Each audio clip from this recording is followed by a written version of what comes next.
Welcome to Simple Kicking, the show by special teams for special teams.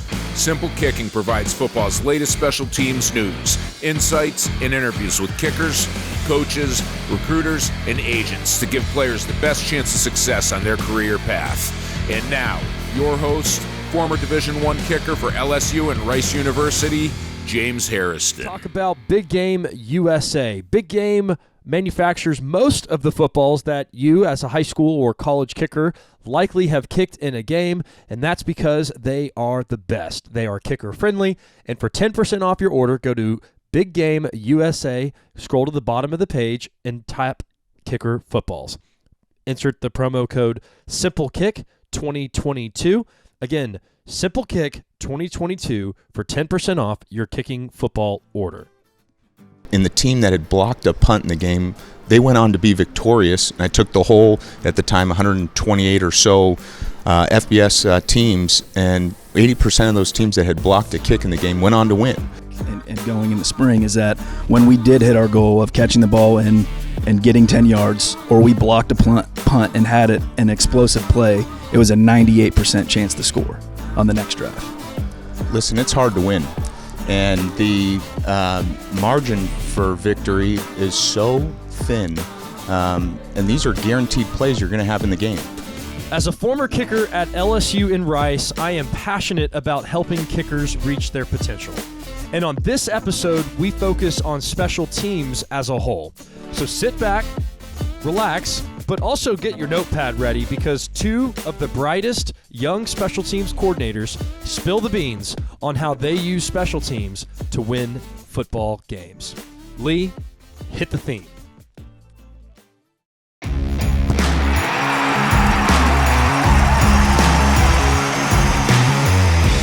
Welcome to Simple Kicking with your host, James Harrison. Roundtable number 2 from the 2023 AFCA convention. I have a really interesting show for you guys today because it's a top special teams coordinator, a young guy who's making his rise in the ranks because of his scheme, his passion, and his ability to recruit really solid specialists, not just kickers. And then also a young special teams coordinator at the high school rank with a blue blood program in the great state of Texas. So it's my pleasure to welcome Doug Deakin, special teams coordinator at San Diego State, and Blake Dunham, special teams coordinator at Austin Westlake. Gentlemen, welcome to the Special Teams Lounge. We got some like loungy, groovy music in the background here at this downtown Charlotte hotel. Man, let's jump into this roundtable. You guys have had a really good few years. What's it like being around really good kickers, and what do those guys have in common? Oh, it's a great question, and several things in my mind. One is they're competitors. What I love best is they're really football players that just so happen to be elite or very good at meshing the ball with their foot. But the common guys are football players, especially at San Diego State. They get treated that way. They lift with the team. They run with the team. They're not banished off to another field. They're sweating and bleeding and working with the rest of the team and earn their way that way. And then they compete, and they earn playing time. And when the lights are on, they let it rip. Yeah, I agree. I mean, I think, trying to find those kids, obviously it's a specialty position and a unique thing to do. Not everybody can do it. But like Coach said, finding your way and carving your way in the off season and through the summer, and that's really kind of where you get your mold as becoming, just another member of the football team, and earning the trust of your teammates when you're sweating and grinding with those guys just like anybody else. And so I think that's very important to have that piece of it, that competitive piece of just being a football player. So Westlake is where Justin Tucker kicked? Justin Tucker, yeah. So is there like a big fat head on the wall where like every kid walks by and says, "I want to be Justin Tucker"? Yeah, there should be. There certainly should be. But he's still obviously highly regarded in that town, and his parents are still involved in the community, and his mother and father take pictures at the games. But he's a legend there. Well, both you guys were special teamers. That's how you guys got onto the field in your college ranks, and now this is what you guys are doing professionally. What is it behind your special teams unit? And this is where we're going to talk a little bit more scheme this year. Blake, you've had a really illustrious career with your coaching. How many blocks have y'all had in the last 3 years? Well, it's been trending downwards, but we had my last year at Argyle, we had 9 in 2020, and then 8 last year in 21, and then seven this year. 7 blocks, and that was on what, punt? Punt block, yeah. He only had 7 punts blocked last year. No big deal. Kind of changes the game. And what about you? What about at San Diego State? What's been a kind of a highlight with your unit that you're really proud of? And we're talking punt block and return here? Anything.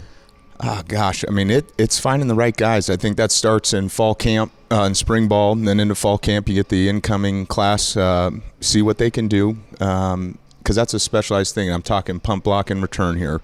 And guys that can get to the block point, I think that incorporates they have to have a great get-off. You either have it or you don't. And if you can't get there, and the biggest thing you tell the punt unit is operation time. That's the biggest jump from high school to college, is operating with great speed, efficiency, getting the ball away. That's the number one thing in my mind. Yeah, you got to be able to hit the ball, but to really separate yourself, and we're talking like what's the difference and why you have great kickers and punters and specialists. It starts with the snap.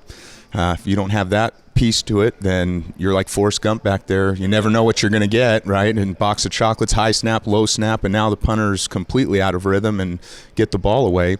But as far as schematically, it has everything to do with the players and identifying which guys have that great get-off, and then secondly, the technique and just taking it off the foot. We call it roller coaster hands. You get there, and it's a very unnatural skill, and the human nature is to either flinch or turn your head.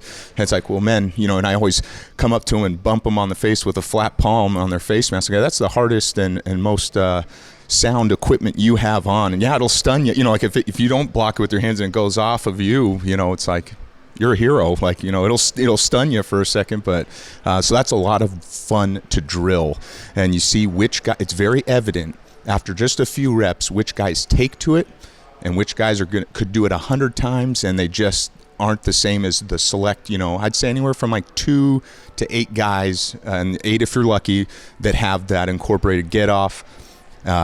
Technique, hands, and fearlessness, kind of.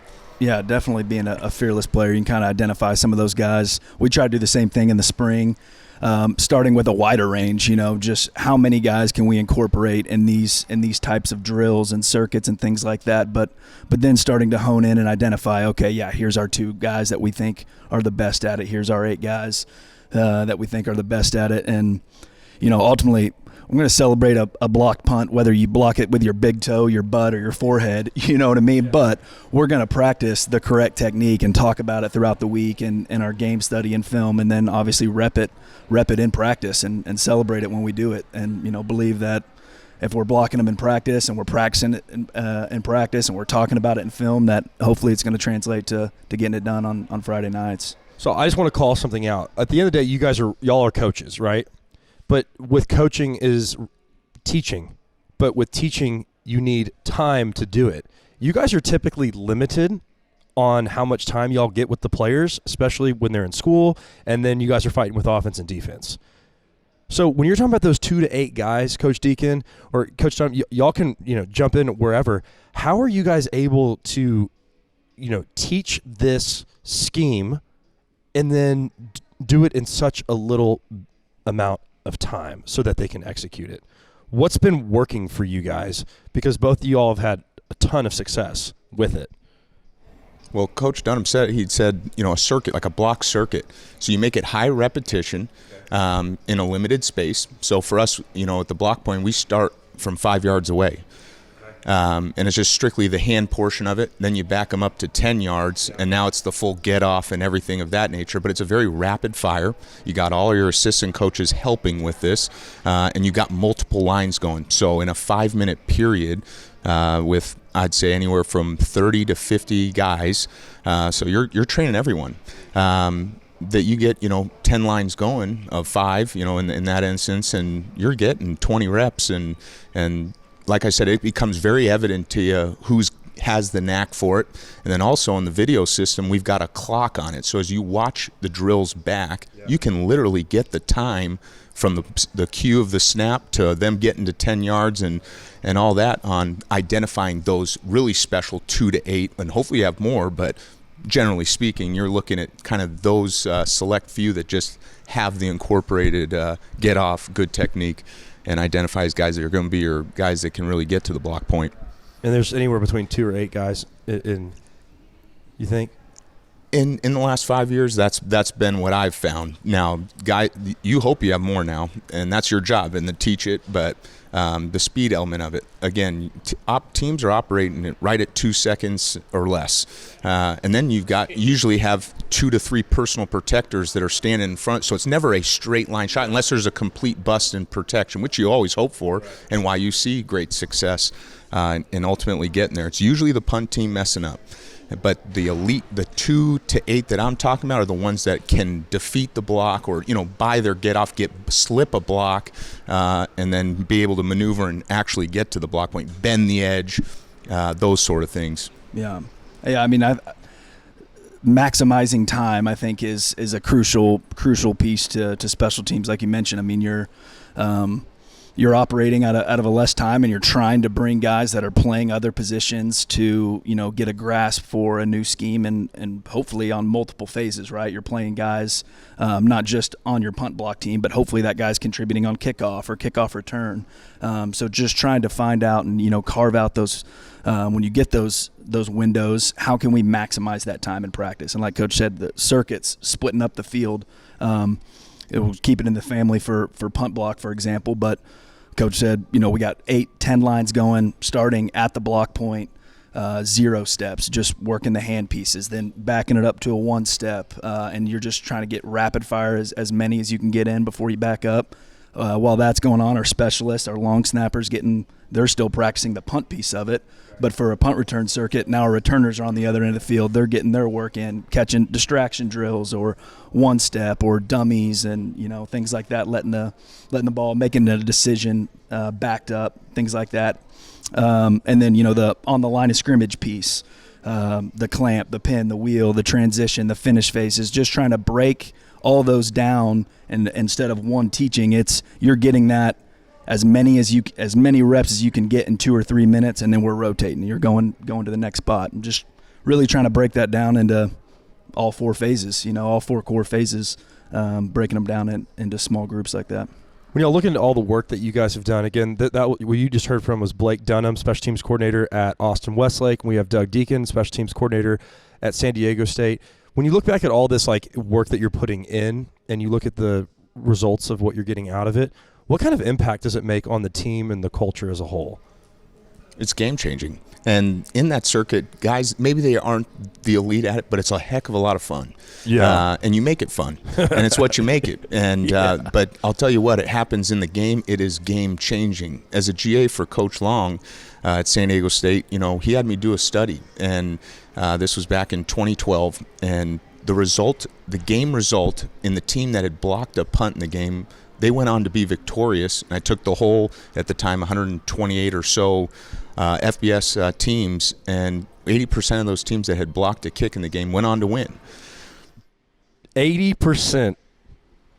That's an excellent stat. I mean, I think as kind of trying to create a little bit of that culture of it's a team within a team, and getting guys to buy in to be special teams guys and making it fun for them. But it's nuggets like that. That guy might not be your all conference or all district starting linebacker, but maybe he's got some other traits and skills that he can do to make a huge contribution to the football team and go on to win the game for us.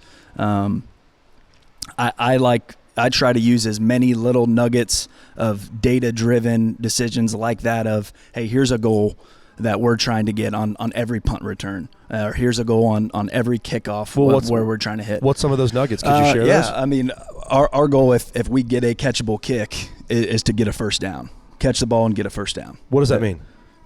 Return the ball for 10 yards. Okay. Yeah, Offense didn't even take the field, and the special teams unit just got him a first down worth of field position. Okay. Yeah, and then that's ultimately what it comes back to is the field position game, right? You could take any league of football and start at the 0-yard line and go all the way to the +1, and your percentage should be getting a higher chance of being able to score the closer you get to the end zone, right? So, I mean, that's the game within the game. We're trying to steal as many of those that hidden yardage within the game as we can. So in our coverage units, obviously trying to pin them as deep as we possibly can. In our return units, trying to increase that average for our offense, right? And just kind of a follow the money type stat, right? And like Coach was saying, we're doing some breakdown this spring. One goal that I going back and found that I'm really excited to share with the kids when we get back and going in the spring is that when we did hit our goal of catching the ball and getting 10 yards, or we blocked a punt and had an explosive play, it was a 98% chance to score on the next drive. Wow. So, you know, as many of those little nuggets that you can have, that's a great thing to show a kid to, hey, how can you contribute to helping us win? Hey, play on our punt block team and achieve this, right? I think it's huge to just kind of building that culture and camaraderie around this is how it correlates to winning the game. So when you're recruiting kids, Coach Deakin, I don't know, the wide receiver, I mean, I'm just thinking your typical offense, defense. How much does that discussion come up like, hey, do you play teams? Heck yeah. I think that's, at least for me, it's a deciding factor. That tells us as a staff that staff can't take him off, doesn't want to, and more importantly, the young man doesn't want to come off the field either. Wow. He's so valuable to the team. He loves football so much, and when you go to the games live, and you see him breathing real hard because here he was on offense, and then he covered on punt, and then he's out there starting on defense. Those are in my mind, the really special, and sometimes the deciding factor between two guys that are even. They both run, excellent, straight line times, in the 40 and are all the measurables, but it's kind of what's between the rib cage there and how much you love the game. Well, that's very much one factor that can really help you when you are even with another peer that's trying to get your scholarship. Right. There any explosive plays or any memorable special teams? Not just typically we talk about kicking here and punting, but is there anything that comes to mind, or a big kickoff return that you guys, remember or gets you fired up, or something that is on your recruiting reel? Yeah, I mean, we had a few this year that are big staple moments for us. I think just for years to come, to kind of be able to show those kids and future teams how you can flip a game, and win the momentum and things like that. One that stands out in my mind this year was the first round of the playoff game. We went down 7-0. First drive, came right down the field, scored.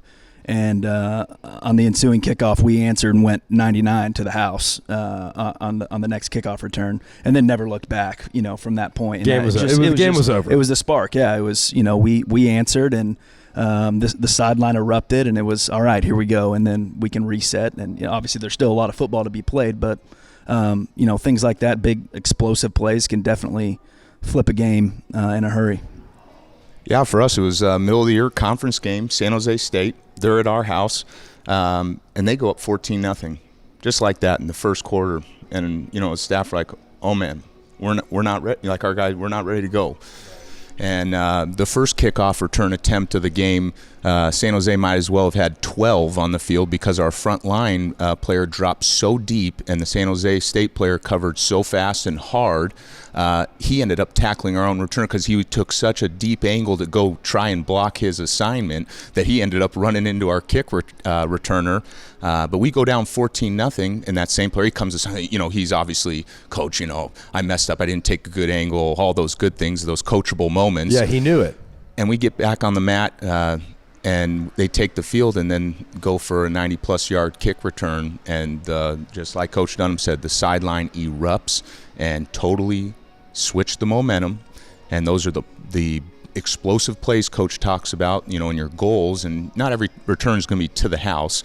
So for us, and Coach brought up a great point, the hidden yardage.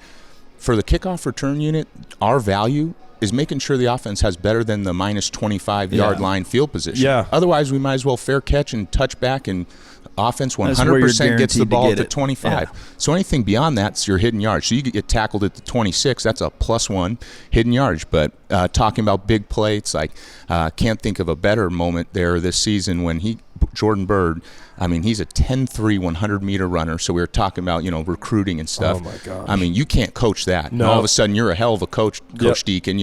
Way to go. What a return. Yep. Well, he outran several guys. And, and then on the film, you got guys that were finishing. Yeah. We have a player from Last Chance U, Laney College, transferred in this year, 1 year left of eligibility, and he found his way on the special teams.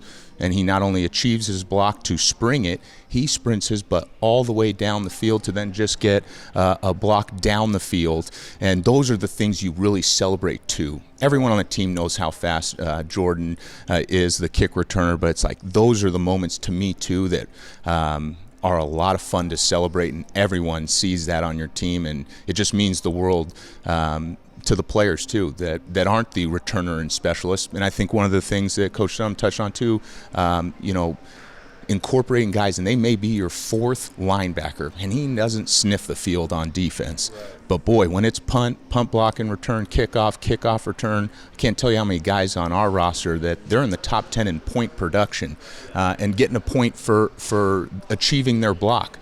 And that gives them the opportunity, and as they're against their peers, and as you're evaluating and telling them, and guys are coming to my office that are not the starter at their position, and like, how do I want to get on the field? Well, those point production also gives them real-time feedback on where you stand. Well, I think you are a great special teams player, but quite frankly, your teammate here has 50 production points in the game because he does his job, knows how to do it, and he plays with incredible effort. Consistently. Yeah.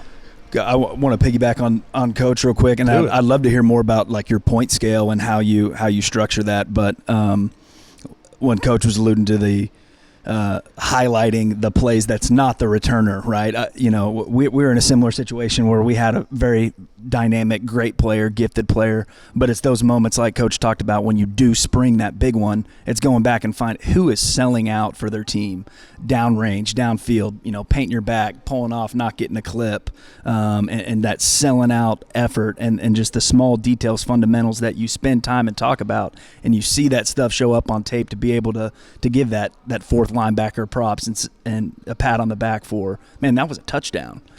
And it doesn't matter who was back there returning that. We could have had 8 different guys back there returning that, but the result would have been the same if we're playing with that kind of effort and attention to detail.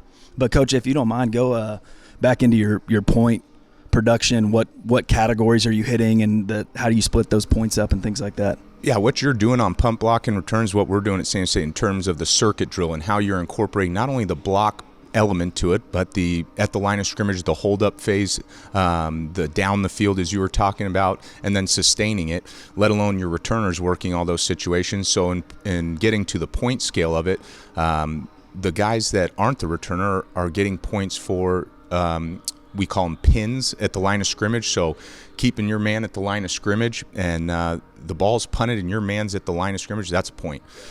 If he is within 5 yards downfield of the line of scrimmage and he's in square, he's in phase, he's in a good position, that'd be considered a pin as well. Then the downfield portion, another opportunity for point, we call it the finish, is that you sustain the block. Your man ultimately didn't make the play, and you're in great position between your man and the returner. So that'd be worth a point. And for us, the goal is for the opponent to net less than 40. And we deem every special team, whether a win or a loss, and evaluate it based on that hidden yardage. So our standard, we use 40 yards. If you net 40 yards on punt, you are in a very efficient and very good punt unit. To your point where you talked about field position, that's 4 first downs that the opponent offense has to go, depending where you punted from. That's statistically significant in that opponent offense ultimately scoring on the ensuing drive.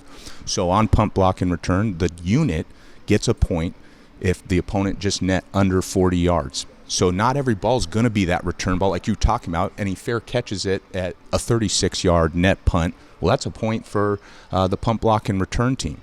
Anytime they start netting over 40, that's a minus. Right. Because you hope that when teams are netting over 40, you have those return opportunities because they've outkicked their coverage, and you did a great job at the line of scrimmage, making sure no one's in the face of the returner. Right. So that's an example of the point scale system. And then as far as return, anything over 10 yards, like you said, that's considered big time. Like you said, an explosive play. So that's +3, not only for the returner, but the 10 other teammates out there busting their tail to make sure that happens. So that's why it's been awesome. The guys get really fired up, and again, it's a way to you talk about grading your guys, or at least telling them where they stand.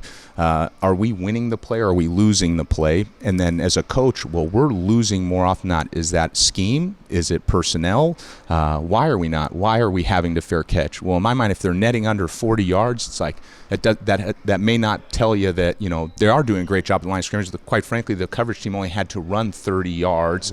Right. So those are just things incorporating kind of a lot of here that just in terms of point, grading it, and then feedback to your players and to yourself as the coach, like who's producing, and if you got a guy that's ending up in minus points, rewatch why is it a technique deal, or is it effort, and if it's effort, then you need to find another guy, bring him in, let him, obviously tell him that, and he'll see it, the team will see it, but.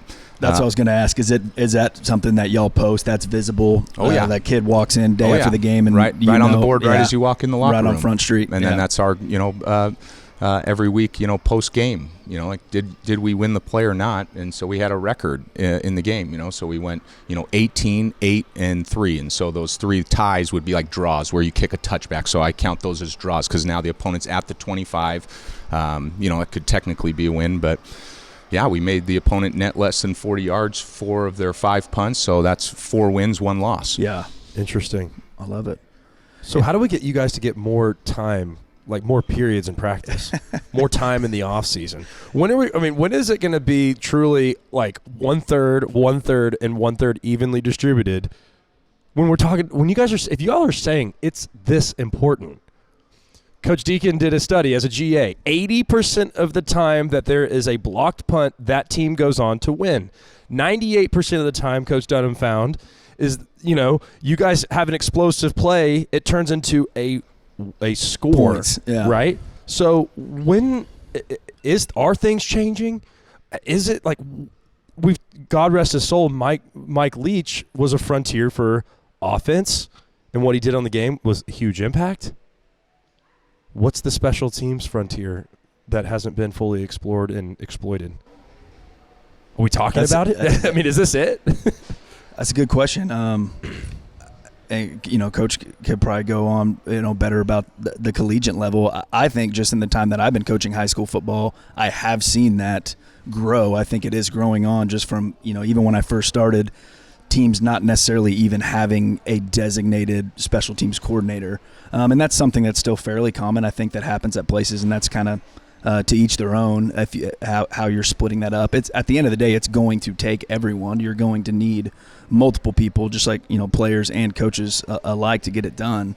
But I have seen that change since I've been coaching, of teams consistently getting better on tape, being more multiple.